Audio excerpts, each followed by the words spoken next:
இன்றைக்கு நம்ம 1ஆம் வகுப்பு கணக்கு பாடத்தில் உள்ள 3ஆம் பருவத்தில் உள்ள தொகுத்தறி மதிப்பீடை பார்க்க இருக்கிறோம். அனைத்து வினாக்களுக்கும் விடையளி.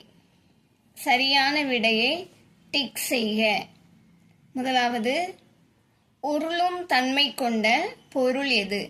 இப்போ இங்க ஆப்ஷன்ல 4 பொருள் கொடுத்துருக்காங்க. இதுல எது உருளும் தன்மை கொண்டது? அந்த பாக்ஸ்ல நம்ம டிக் பண்ண போறோம். இப்போ இந்த தர்பூசணி பழம் இருக்கிற பாக்ஸில் நம்ம டிக் பண்ணுறோம், ஏன்னா இதுதான் உருளும் தன்மை கொண்டது. அடுத்து, சறுக்கும் தன்மை கொண்ட பொருள் எது? இங்கே 4 பொருள் கொடுத்துருக்காங்க. இதில் சறுக்கும் தன்மை கொண்டனா செங்கல். செங்கல் இருக்கிற பாக்ஸில் நம்ம டிக் பண்ணுறோம், இதுதான் சறுக்கும் தன்மை கொண்ட பொருள். 3வது, உருளும் மற்றும் சறுக்கும் தன்மை கொண்ட பொருள் எது? இங்கே 4 பொருள் கொடுத்துருக்காங்க. இதில் உருளும் மற்றும் சறுக்கும். அப்படிப்பட்ட பொருள் எதுனா பட்டன். இந்த பாக்ஸில் நம்ம டிக் பண்ணுறோம். அடுத்து, எண்ணி எழுதுக. இங்கே ஒவ்வொன்றுலையும் பூக்கள் இருக்கின்றன. ஒவ்வொரு கொத்தில் உள்ள பூக்களையும் நம்ம எண்ணி மொத்தம் எத்தனை அப்படின்னு நம்ம எழுத போகிறோம். ஃபஸ்ட்டு 1 2 3 4 5 6 7 8 9 10. இப்போ இந்த கொத்துல 10 பூ இருக்கிறது. அதே போல ஒவ்வொரு கொத்துலையுமே 10 10 பூக்கள் இருக்கின்றன. அப்போ எத்தனை கொத்து இருக்கு? 1 2 3 4 5 6 7 7 கொத்து இருக்கின்றன. ஒவ்வொரு கொத்துலையும் 10 பூக்கள். அப்போ மொத்தம் எத்தனை பூக்கள்? 70 பூக்கள். இந்த பாக்ஸில் நம்ம 70 அப்படின்னு எழுதுகிறோம். அடுத்து, வாழைப்பழம். இதில் சீப்பாக இருக்குது, இங்கே தனியாக இருக்குது. இப்போ எத்தனை வாழைப்பழம் இருக்குது அப்படிங்கிறத நம்ம எண்ணி எழுத போகிறோம். 1 2 3 4 5 6 7 8 9 10.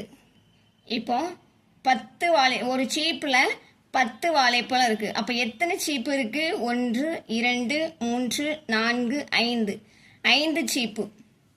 இப்போ தனியாக இருக்கிற வாழைப்பழங்கள் 1 2 3 4 5 6 7 7 வாழைப்பழங்கள் தனியாக இருக்கிறது. அப்ப இந்த 7ங்கிறத நம்ம ஒன்றுகள்ல எழுதுறோம். ஒன்றுகள் பாக்ஸ்ல 7. 10கள் 1 2 3 4 5. இந்த 10கள் பாக்ஸில் 5 சீப்பு இருக்கிறது, அதனால் நம்ம 5 அப்படின்னு எழுதுகிறோம். அடுத்து, ஒவ்வொரு தட்டுலையும் எத்தனை லட்டு இருக்கிறது அப்படின்னு நம்ம எண்ணி எழுத போகிறோம். தனியாக 1 2 3 4 4 லட்டுகள் இருக்கின்றன. இது 4 ஒன்றுகள். இப்போ இந்த தட்டில் இருக்கக்கூடியது 1 2 3 4 5 6 7 8 9 10. ஒவ்வொரு தட்டுலையும் 10 லட்டு இருக்கின்றன. மொத்தம் எத்தனை தட்டுகள்? 1 2 3 4 5 6 6 தட்டுகள். ஒவ்வொரு தட்டுலையும் 10 10 லட்டுகள் இருக்கின்றன. அப்போ 6 தட்டுலையும் ஒரு தட்டுலையும் 10 10ங்கும் போது 60.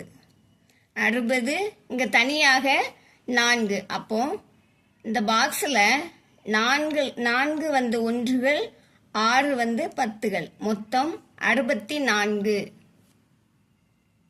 விடுபட்ட எண்களை எழுதுக.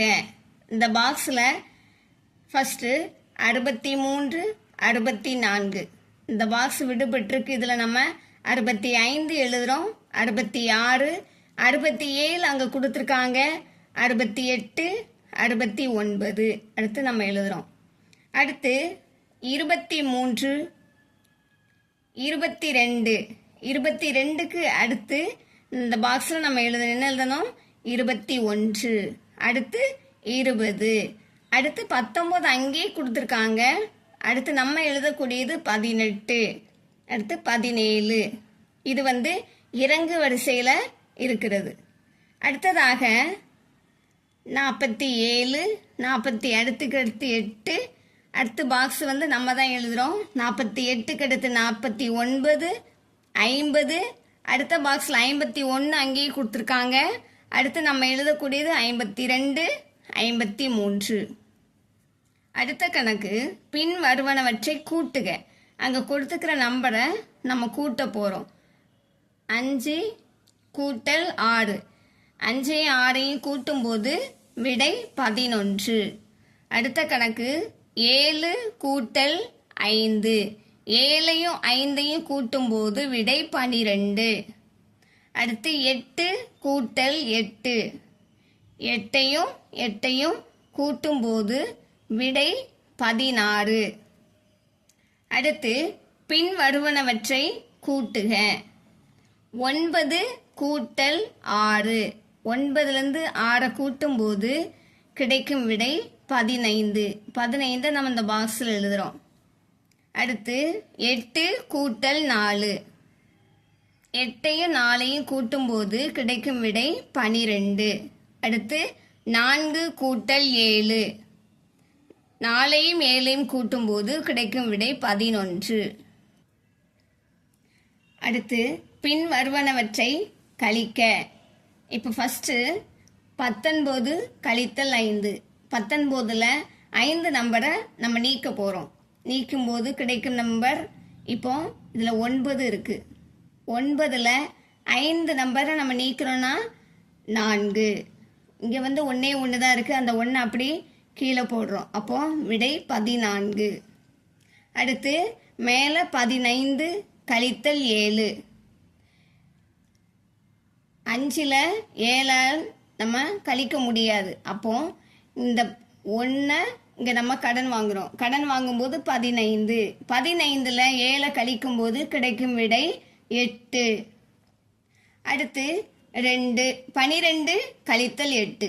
இந்த 2லேருந்து 8 நம்ம கழிக்க முடியாது. அப்போ இங்கேருந்து இங்கே ஒரு நம்பரை கடன் வாங்கும்போது 12. 12ல் 8 கழிச்சா கிடைக்கும் விடை 4. அடுத்து பின் வருவனவற்றை கழிக்க. 13 கழித்தல் 8 கிடைக்கும் விடை 5. 16 கழித்தல் 7 கிடைக்கும் விடை 9. 16 கழித்தல் 9 கிடைக்கும் விடை 7. இப்போ பொருளை வாங்குவதற்கு தேவையான பண மதிப்புகளை டிக் செய்க. இப்போ கார் கொடுத்துருக்காங்க. இந்த காரோட விலை வந்து 17 ரூபாய். 17 ரூபாய்க்கு இங்கே தேவையான எந்த நாணயங்கள்லாம் நமக்கு தேவைப்படுது அதை மட்டும் நம்ம டிக் பண்ண போகிறோம். 17க்கு எதெல்லாம் நமக்கு தேவைப்படும்? ஃபஸ்ட்டு 10 டிக் பண்ணுறோம். அதுக்கப்புறமா 5 ரூபாய். 10ஐயும் 5ஐயும் கூட்டும்போது 15. இன்னும் எவ்வளோ தேவைப்படுது? இன்னும் 2 ரூபாய். 2 எங்கே இருக்குது? 2 டிக் பண்ணுறோம். அப்போ 10, 5, 15, 16, 17 2 டிக் பண்ணியிருக்கோம்.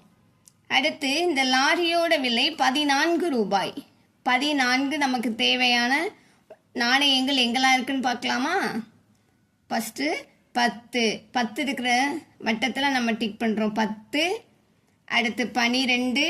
இன்னும் 2 ரூபாய் தேவைப்படுது. இந்த 2. இந்த 3 நாணயங்களே நம்ம டிக் பண்ணுறோம். 14 ரூபாய் நமக்கு கிடைத்து விட்டன. அடுத்து 15 ரூபாய். 15 ரூபாய்க்கு நம்ம எதெல்லாம் டிக் பண்ணுறோம்? ஃபஸ்ட்டு 10 ரூபாய், அப்புறம் 2 ரூபாய் 12, அடுத்து 2 ரூபாய் 13, 14, அடுத்து 1 15. எல்லா நாணயங்களுமே நம்ம இதில் டிக் பண்ணிட்டோம். அடுத்து ஒவ்வொரு வரிசையிலும் ரூபாய் 20க்கு சமமான நாணயங்களை டிக் செய்க. இப்போ இங்கே நாணயங்கள் கொடுத்துருக்காங்க. நமக்கு 20க்கு சமமான 20க்கு தேவையான நாணயங்களை நம்ம டிக் பண்ண போகிறோம். ஃபஸ்ட்டு 5 ரூபாய் டிக் பண்ணியிருக்கோம். 5 கூட இன்னும் ஒரு 5 கூட்டும்போது 10 ரூபாய். இன்னும் ஒரு 5 கூட்டும்போது 15. அதுக்கப்புறமா 2 16, 17, 18, 19. இன்னும் ஒரே ஒரு ரூபாய் தேவைப்படுது. இந்த 1 ரூபாய். அப்போ மொத்தம் 20 ரூபாய்க்கு தேவையான நாணயங்களை நம்ம டிக் பண்ணியிருக்கிறோம். அடுத்து 20 ரூபாய்க்கு சமமான நாணயங்களை இங்கே டிக் பண்ண போகிறோம். ஃபஸ்ட்டு 5 ரூபாய். அடுத்து 5 ரூபாய்.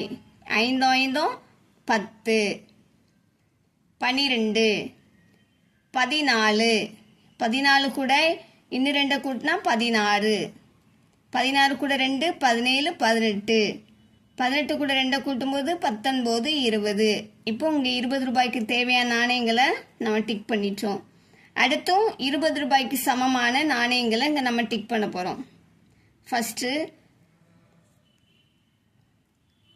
5 ரூபாய், இன்னும் 5 ரூபாய் இங்கே இருக்குது 5 ரூபாய் 5 ரூபாய் 10 ரூபாய் நம்ம டிக் பண்ணியாச்சு. அடுத்து 12, 13, 14, 15, 16, 17, 18, 19, இந்த 1 ரூபாய் 20, மொத்தம் 20 ரூபாய்க்கு சமமாக நம்ம நாணயங்களை டிக் பண்ணிட்டோம்.